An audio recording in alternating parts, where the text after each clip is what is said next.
बिस्मिल्लाहिर्रहमानिर्रहीम। आज हम ओरेकल क्लाउड का ओवरव्यू लेते हैं कि अगर कोई भी ऑर्गेनाइजेशन अपने एनवायरनमेंट के अंदर ओरेकल क्लाउड की एप्लीकेशन को इम्प्लीमेंट करवाती है तो उसके लिए कौन कौन से मॉड्यूल ओरेकल क्लाउड प्रोवाइड करता है, और उन मॉड्यूल्स के अंदर कौन कौन सी एप्लीकेशंस होती हैं, और उन एप्लीकेशन के अंदर कंपनी की या उस ऑर्गेनाइजेशन की रिक्वायरमेंट के मुताबिक जो प्रोसेस होता है वो इम्प्लीमेंट होने के बाद वो एप्लीकेशन एक्टिव हो जाती है उस ऑर्गेनाइजेशन के अंदर, और उसके अंदर से स्पेसिफिक काम किस तरह से लिया जा सकता है। तो चलें देखते हैं। ये एक पूरा ओरेकल ईआरपी सॉल्यूशन कहलाता है, जिसे एंटरप्राइज रिसोर्स प्लानिंग कहते हैं। तो नेक्स्ट हम देखते हैं कि इसके अंदर कौन कौन से मॉड्यूल हैं जो कि इम्प्लीमेंट होते हैं किसी भी ऑर्गेनाइजेशन के अंदर as per the requirement of the organisation.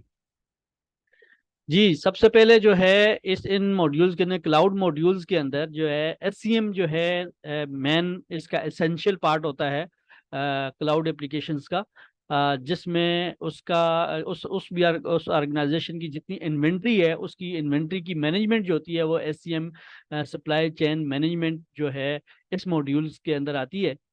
और इसमें फिर इस सप्लाई चेन मॉड्यूल के अंदर सेट ऑफ एप्लीकेशंस होती हैं जो कि डिफरेंट टास्क जो होते हैं वो परफॉर्म होते हैं उसके अंदर। और इस तरह से सप्लाई चेन मैनेजमेंट का जो है कंप्लीट सर्कल एग्जीक्यूट होता है, और वो बिजनेस प्रोसेस जो होता है वो कंप्लीट होता है। और इसी तरह से फाइनेंशियल डिपार्टमेंट जो मॉड्यूल जो होता है इसके अंदर भी कुछ सेट ऑफ एप्लीकेशंस होती हैं जो कंपनी से रेलिवेंट जितना फाइनेंशियल का डेटा जो होता है वो इसके अंदर मेंटेन हो रहा होता है, मैनेज हो रहा होता है। और इसमें कुछ सेट ऑफ एप्लीकेशंस होती हैं, और हर एप्लीकेशन का एक स्पेसिफिक ऑब्जेक्टिव है और स्पेसिफिक उसका एक टास्क है जो कि परफॉर्म होता है with the help of those applications. तो इस तरह से ऑर्गेनाइजेशन का जो फाइनेंशियल्स के जितने मामला हैं, जितनी एक्टिविटीज हैं, वो सारी की सारी that is perform by the Oracle fusion cloud financials. Next जो है वो एचसीएम।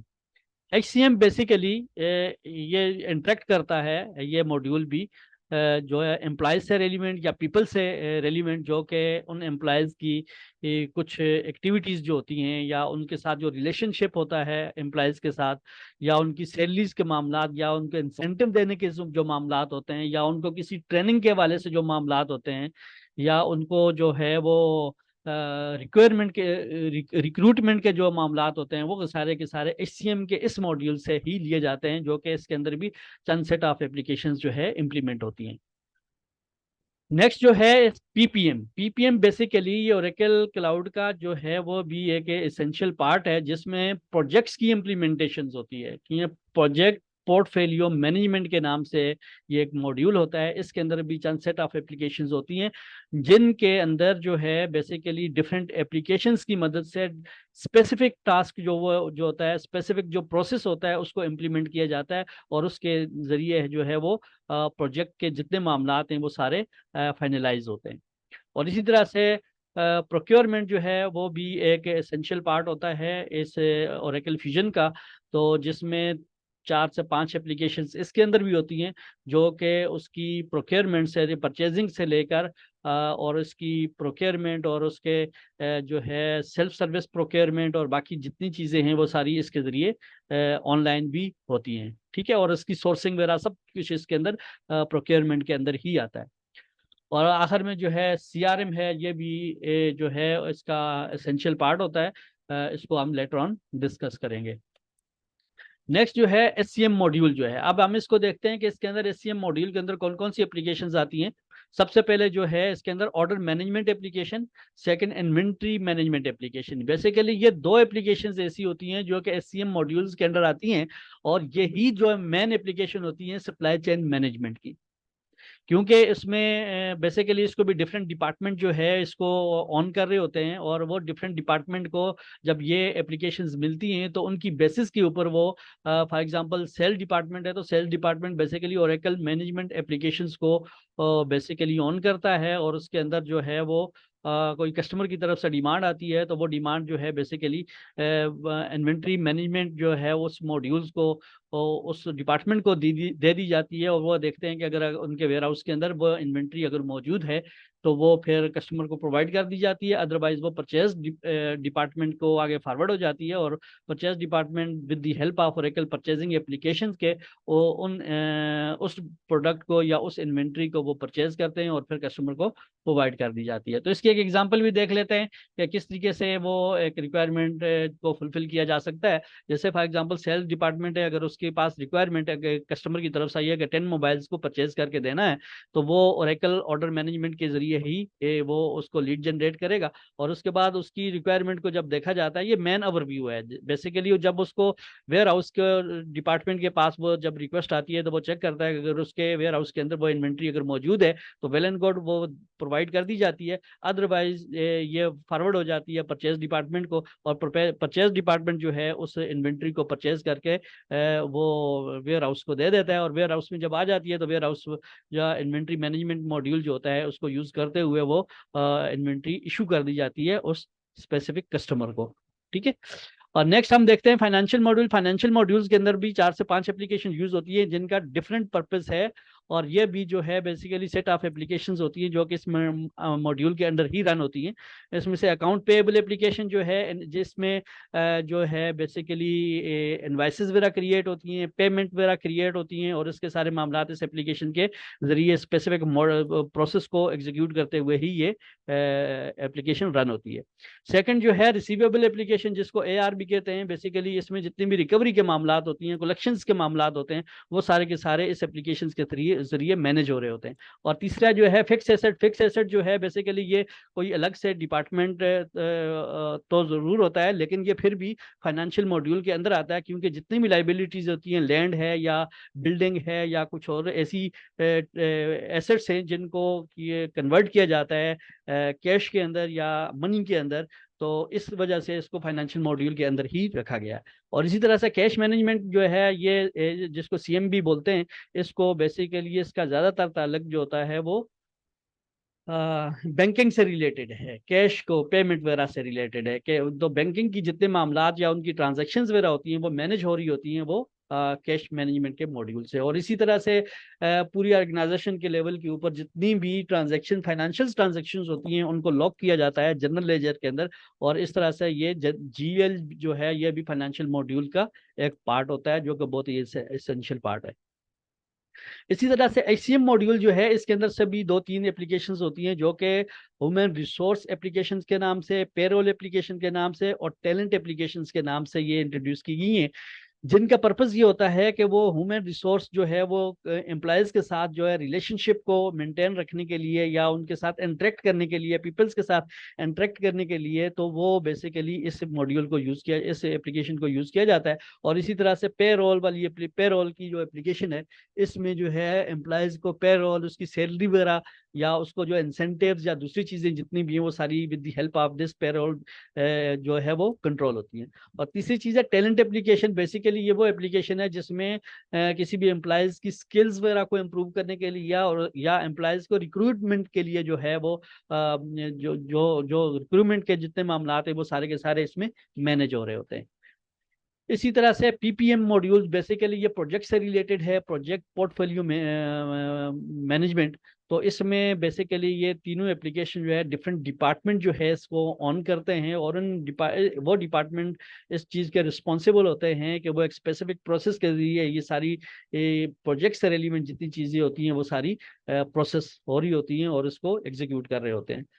तो इसमें जो पहला है project costing application. Basically projects के ऊपर जितनी भी इनकरिंग कॉस्ट होती है या जो कॉस्ट के कैप्चरिंग हो रही होती है वो सारी की सारी उसके अंदर लॉक करना और उसको मैनेज करना जो है वो कॉस्टिंग मॉड्यूल एप्लीकेशंस के अंदर मैनेज हो रहा होता है। और इसी तरह से बिलिंग एप्लीकेशन जो है, प्रोजेक्ट बिलिंग एप्लीकेशन, इसके अंदर जितनी भी रिसिप्ट्स वगैरह कस्टमर्स वगैरह की होती हैं वो जब इनके पास आ जाती हैं वो उसको मैनेज करना और उसका रिकॉर्ड वगैरह रखना और उसको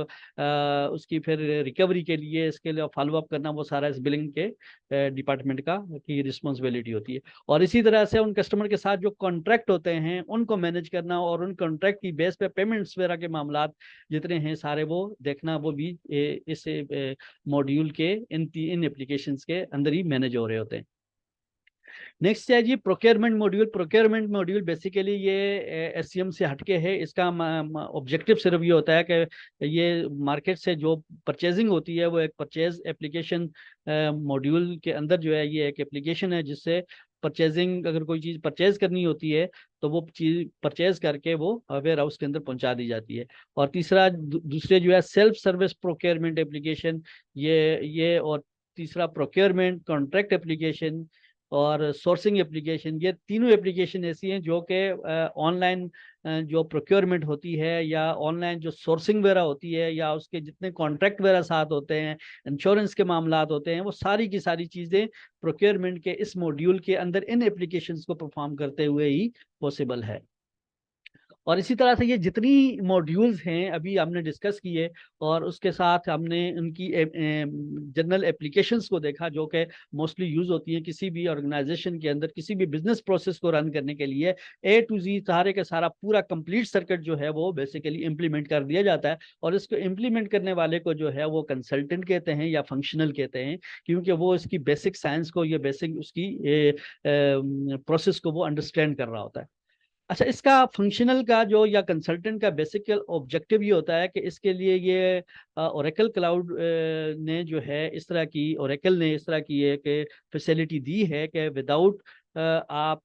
कोडिंग को किए हुए इसके कुछ फॉर्म या उसके कुछ ये समझ लें कि पेजेस दे दिए जाते हैं। और उन पेजेस को या उन फॉर्म को जो कि फॉर एग्जांपल परचेजिंग से रेलिवेंट हो या इसी तरह से सप्लायर से रेलिवेंट हो, तो वो इंफॉर्मेशन उनके अंदर फीड कर दी जाती है और वो with the help of SQL query जो बैकएंड के ऊपर यूज हो रही होती है वो इंटरेक्ट करती है डेटाबेस के साथ और वो सारी की सारी पोस्टिंग डेटाबेस के अंदर उन पेजेस की मदद से हो जाती है। तो इसमें कंसल्टेंट को इसकी जरूरत पेश नहीं आती कि उसको जो है ना एसक्यूएल की कमांड्स या उसकी क्यूरीज या उसके वो सारे मामला उसको आते हों। तो ये बेसिकली एक ऐसा सोल्यूशन है जिसको हर कुछ इसकी ओरेकल की चंद एक फंक्शनैलिटी को अंडरस्टैंड करते हुए और इसका बेसिक साइंस को अंडरस्टैंड करते हुए इसको इम्प्लीमेंट कर सकता है। तो एचसीएम जो है इन्वेंट्री से रिलेवेंट जितनी भी चीज़ें होती हैं या उनको जो फॉर एग्जांपल उसकी कॉस्ट मैनेजमेंट जो होती है या कॉस्ट ऑर्गेनाइजेशन जो होती है, कॉस्ट एलिमेंट है, कॉस्ट कंपोनेंट्स हैं या इसका स्ट्रक्चर जो है, वैल्यूएशन स्ट्रक्चर जो होता है या कॉस्ट प्रोफाइल होता है, ये जितनी चीज़ें ये जो है SCM cost supply chain management के अंदर आती हैं उन तमाम को इम्प्लीमेंट करता है कंसल्टेंट। और जो कि इन तमाम साइंस को वो अंडरस्टैंड करता है, वो समझता है इसके बिहेवियर को और उसको इम्प्लीमेंट कैसे करता है, ये इस फंक्शनल की रिस्पॉन्सिबिलिटी होती है। ठीक है, वो डेटा रिक्वायरमेंट गैदर करता है और कि ये आपके पास इस ऑर्गेनाइजेशन के अंदर पहले ये कैसे सिस्टम चल रहा था, कैसे रिकॉर्ड्स आपको मेंटेन कर रहे थे, तो उनकी उस अंडरस्टैंडिंग की बेस के ऊपर ये फिर ये सोल्यूशन प्रोवाइड करता है और पूरी इन्वेंट्री मैनेज करके इन एप्लीकेशंस के अंदर ये फंक्शनल दे देता है। और इसी तरह से पीपीएम प्रोजेक्ट पोर्टफोलियो मैनेजमेंट जो है ये इसका कंसल्टेंट या इसका फंक्शनल जो है वो अलग होता है, जो कि ये एक अलग से जॉब है, क्योंकि ये भी बेसिकली प्रोजेक्ट से रिलेवेंट जितनी चीज़ें हैं या जितनी साइंस है या जितनी चीज़ें उसके अंदर इम्प्लीमेंट होती हैं उन तमाम को अंडरस्टैंड करना और कंपनी की या ऑर्गेनाइजेशन की रिक्वायरमेंट के मुताबिक उसको इम्प्लीमेंट करके देना इस फंक्शनल पीपीएम फंक्शनल की रिस्पॉन्सिबिलिटी होती है। और इसी तरह से फंक्शनल कंसल्टेंट जो होता है ये पूरी जो अकाउंट से रेलिवेंट जितनी टर्मिनोलॉजीज हैं या अकाउंट से रेलिवेंट जितने डेबिट्स हैं, कैबिट्स के डेबिट क्रेडिट के मामलात हैं, इनवाइसेस हैं, प्लस उसके बाद पेमेंट्स वगैरह जो करनी होती हैं उसके हैं, फिक्स एसेट्स वगैरह के मामलात हैं, और बैंकिंग से रिलेटेड ट्रांजैक्शंस वगैरह जो होती हैं या जीएल वगैरह को मेंटेन करना होता है। तो वो उस सारी की सारी इम्प्लीमेंटेशन को कंपनी की रिक्वायरमेंट के मुताबिक इम्प्लीमेंट करना ये इस फाइनेंशियल कंसल्टेंट की रिस्पॉन्सिबिलिटी होती है। तो ये बेसिकली हमारा थोड़ा सा एक जनरल ओवरव्यू था कि अगर हम ओरेकल क्लाउड की एप्लीकेशन के बिहेवियर को या उसके मैकेनिज्म को समझना चाहें तो इसमें कौन कौन से मॉड्यूल्स होते हैं, कौन कौन सी एप्लीकेशन होते हैं, और इसको इम्प्लीमेंट वाले करने वाले को क्या कहते हैं। तो इस हवाले से ये आज एक ओवरव्यू का एक जनरल डिस्कशन थी। तो उम्मीद है कि आप लोगों को ये पसंद आई होगी। बहुत शुक्रिया।